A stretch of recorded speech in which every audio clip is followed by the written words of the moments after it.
Hi, Deacon Ed McCormick here, and on this Sunday, I want you to reflect with me on the contrast between cruelty and the gospel of mercy.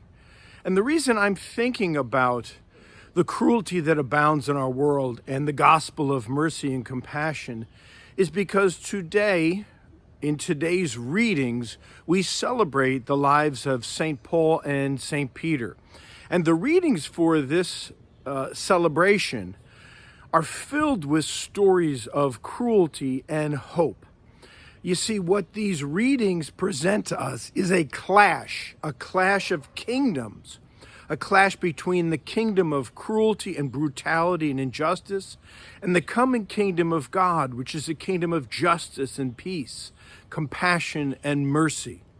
And so I think we need to reflect on cruelty and the gospel of mercy and compassion and see how these kingdoms in our day are clashing.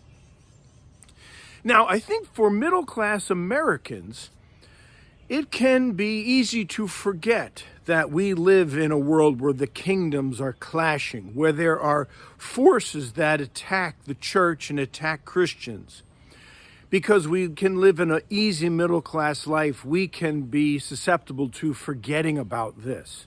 Now, I think that's happening less and less today. And certainly if you're growing up in China, you're quite aware of how the church is attacked by the government.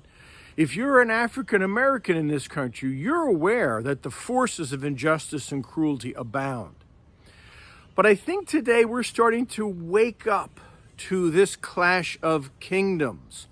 And in the readings today, we see this. For instance, St. Peter in the Acts of the Apostles is arrested by the Jewish leadership in Jerusalem.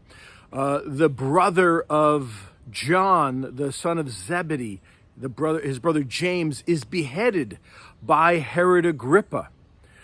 We see that St. Paul, in the second reading, is writing a letter from prison. It looks like he may be dying or about to be beheaded. And this climate of cruelty and injustice and brutality, it's alive and well today.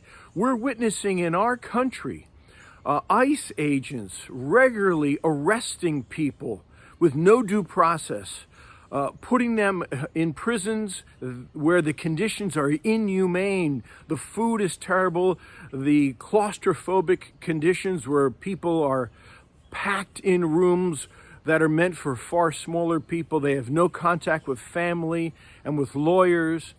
And a lot of times, people who are American citizens are being arrested. And the arrests are brutal. ICE agents are covering up their faces. They're using all kinds of violence to arrest folks.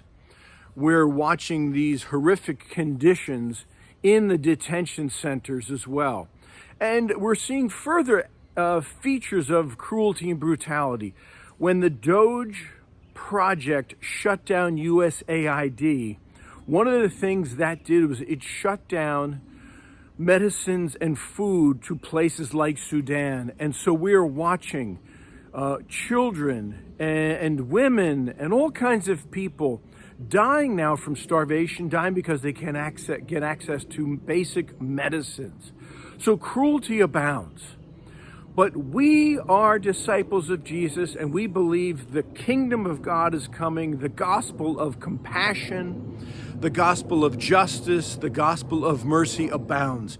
And if you watch Jesus in his ministry, he is constantly reaching out to the outcasts, to the most needy, the vulnerable. He reaches out to lepers and heals them, even though they have been banished by society.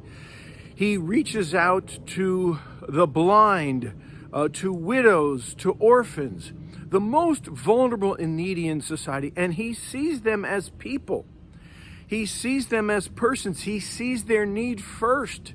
He doesn't see them as somehow contaminated, as somehow unworthy, as somehow people to be avoided.